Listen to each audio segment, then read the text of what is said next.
We will ish. We will continue. I got a text from Jacob. Actually, no. If you want to join the conversation at ADSXE at Funk FM, I got a tweet from Jacob who said Sharpton and Jackson are leeches. Guy called Donnie says Jesse Jackson and Al Sharpton are race pimps, instigators who pray for disorder and racism so they can come and stir some S up. Makes me not want to go to McDonald's. Oh, wait, I already don't. Thank you so much for being part of the show. Funkhouser, what is going on in the world? Well, yesterday was National Dog Day. Right. Or as Michael Vick, mail carriers and cats call it, Tuesday. Did you know what else yesterday was? Uh-huh. National Women's Equality Day. Oh, how nice. And, well, yeah, nice in theory. I got to thinking about it, and I was like, really? National Women's Equality Day is on the same day as National Dog Day? I was like, insert your own joke about equality wherever you feel it's appropriate. The thing that boggles my mind about it, and make no mistake, I love dogs, I love women, but the fact that women have to share their day of equality with dogs is a little ironic. It's, yeah, you've come a long way, baby. And you know what the thing that surprises me the most is? You have to imagine that National Dog Day was probably... They came up with the idea for National Dog Day after they came up with the idea for National Women's Equality Day. So the organizers of National Dog Day were probably like, well, we want to pick a day for dogs. What's going on this particular day? Well, that's National Women's Equality Day. No big deal. We'll put the day for the pooches on there, too. Yeah.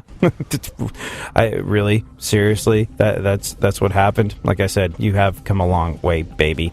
Does no one else see the irony in this? Like, I wanted to be very careful about how I approached it on the radio, like doing the music radio stuff. I was like, there's no way I can get this out in like 30 seconds or 45 seconds or however long they give me to talk in music radio and not have someone get the wrong idea about what I'm saying. I have to leave it for the talk radio show to make my point clear. It just feels a little ironic, and like women aren't necessarily as close to equality as they would have hoped if they have to share their National Day of Equality with our canine friends. Does that strike you as a little odd too, Funkhouser? I think somebody got fired, for not checking.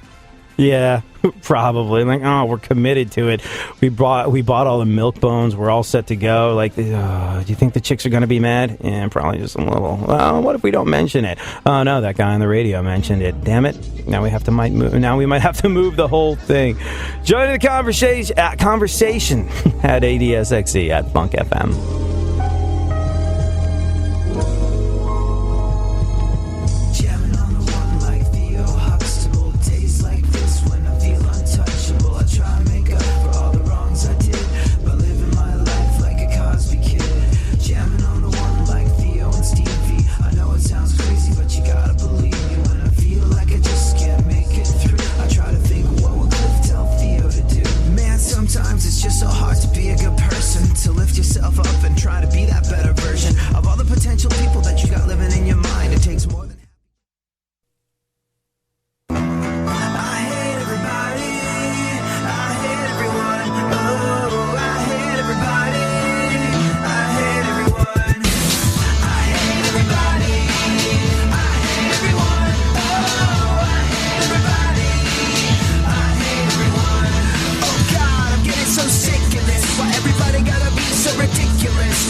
A 78-year-old woman with a, and I quote, gangbang queen tattoo explains why she's done 14 of them in the last 5 years.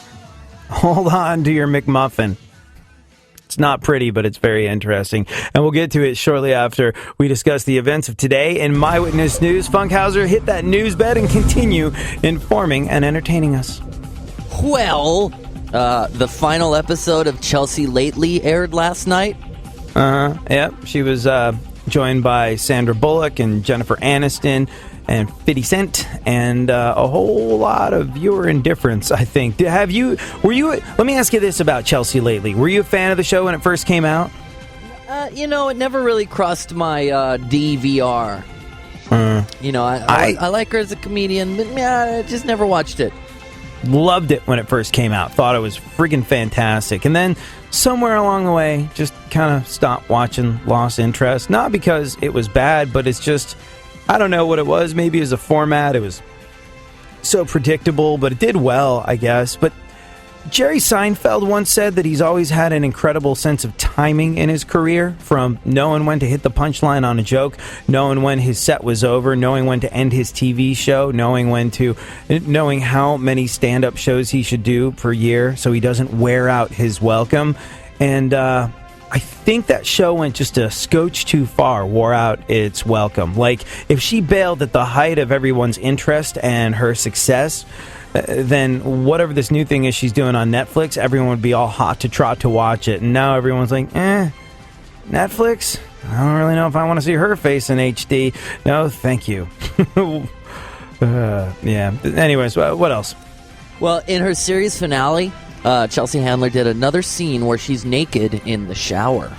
Which begs the question, could she have not ended the show a day earlier? Actually, did you ever see the video she did in the shower with Conan O'Brien? No. Both her and Conan O'Brien surprisingly ripped. Like, you don't look at them and go, like, they're in good shape. But, like, Conan, not in a freakish old man ripped way like Mel Gibson doing HGH or things like that. But just, like, both of them in shockingly good shape. Yeah, that's enough talking about Conan O'Brien's naked body. What else? The first Superman comic book sold for $3.2 million, and that's now the record for most expensive comic book. $3.2 million. Also, I would imagine another record has been set for world's richest adult virgin. $3.2 million. Do you ever hear about the difference between a collector and someone who just enjoys stuff? No. I actually watched a documentary on it because when I was a kid, I was super into comic books. And then I kind of discovered that money that I was spending on comic books, right around the 8th grade, it occurred to me that I could spend that money on things like dates with girls, and comic books took a back seat. Absolutely. But did you used to read comic books as a kid? No. I loved comic books so much, and I had this deal with my parents where I was like, will you loan me money, which I'll pay you back when I'm 18, that I can put into some sort of investment?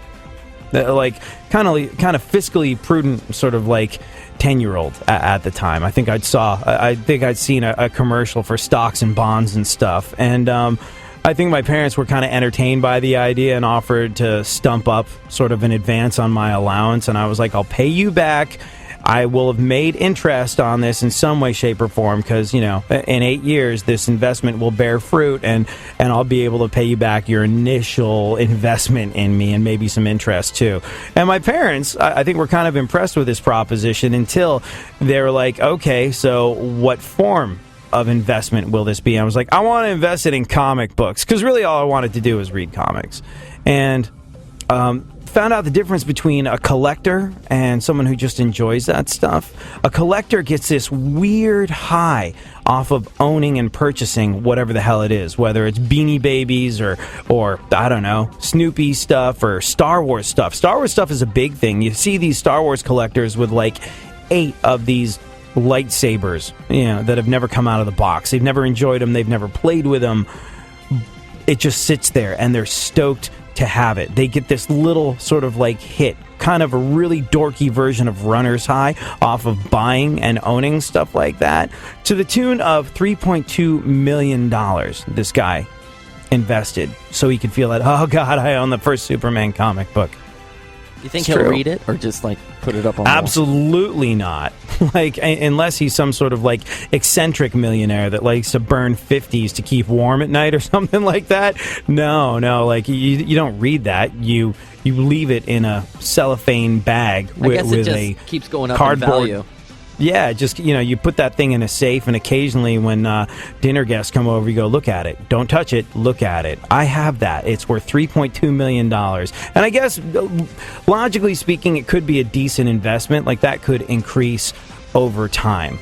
I remember once giving someone stock market advice, and not that I know anything about being a day trader or anything like that, but it was when the economy was kind of tanking. And I remember hearing that Marvel comic books were at an all-time low in terms of what they cost. And the manager of my band played the stock market. And I was sitting there with him and his financial investor. I was like, you should buy Marvel comics. I hear they're really low.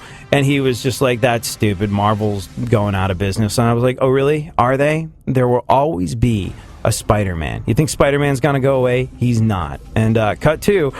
Marvel is now through the roof, and Spider-Man is the hugest thing on the face of the planet because of the movies. But like, people will never fall out of love with those characters. Those characters will always be around. So this could be a sound investment for this guy. It could be worth $4.2 million in a year. I don't know. I do know this, though. I thank you for hanging out and being part of my radio family, joining the conversation at ADSXE, at Funk FM. Everything since 95 has kind of sucked, and I didn't want to be the one to bring this up.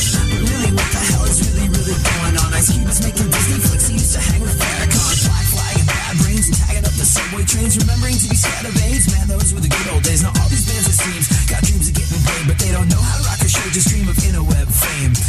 Really? Is that really what you want? Is that really what you want? Wasted again.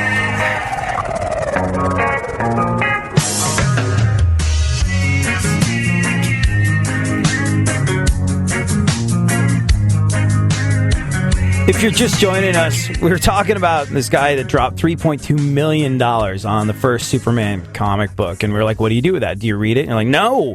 You keep it in an airtight container and put it in a safe and occasionally let people look at it because it's much too expensive to actually read and enjoy. You just hope that it appreciates in value. And I got a tweet from the homie Reaper Garcia who said, the only expensive thing in my house that I can't touch is my wife. Well played. Perhaps if you are unable to touch her, you should seek out the services of a 78-year-old with a gangbang queen tattoo. Yeah. You catch this? Showtime has this documentary series. It's called 7 Deadly Sins, and if you're not watching it, you are missing out like big time. In some cases, you might be glad that you're missing out, but it really is something else. And it's beautifully shot, too. Like, it really is sort of like a piece of cinematic genius that explores the ickiest parts of human nature. This week's episode was about lust, and it featured a 78-year-old woman named Shirley. Seems like a run-of-the-mill grandma type until she starts explaining why recently she got into gangbangs. I'll just let you enjoy that mental image for a second, or you could go to the interwebs and get the actual image. She says she's done 14 gangbangs since 2008. Then she shows off a tattoo on this show around her right nipple. Tattoo around her right nipple that says "Gangbang Queen." And in her words, quote, "If you taste a new ice cream and you like it, you don't just have it once." You can check out the clip online. There's also a 91-year-old woman named Marge talking about how she's been getting it on with a dude called Kyle who looks like he's in his 30s but only likes old ladies. If you want to check it out, search for "old ladies describe sex with younger men." But nudity, strong language, including a 78-year-old talking about expelling fluids from certain body parts, if you're into that kind of thing. You might want to disconnect from company Wi-Fi and find that on your phone and do it before, not after lunch. Burger King is apparently going to be moving its headquarters to Canada. Makes sense. That a company that survives by selling cheeseburgers would move closer to Rob Ford. Mayor McCheese. Wait, that's the wrong burger chain, isn't it? But it's crazy, right? I mean, have you been catching the sort of rhetoric that's floating around the interwebs, and I think Obama called companies that left America to headquarter in different countries to get the tax breaks. He called them deserters. Burger King's the latest company that are looking at getting the hell out of the U.S.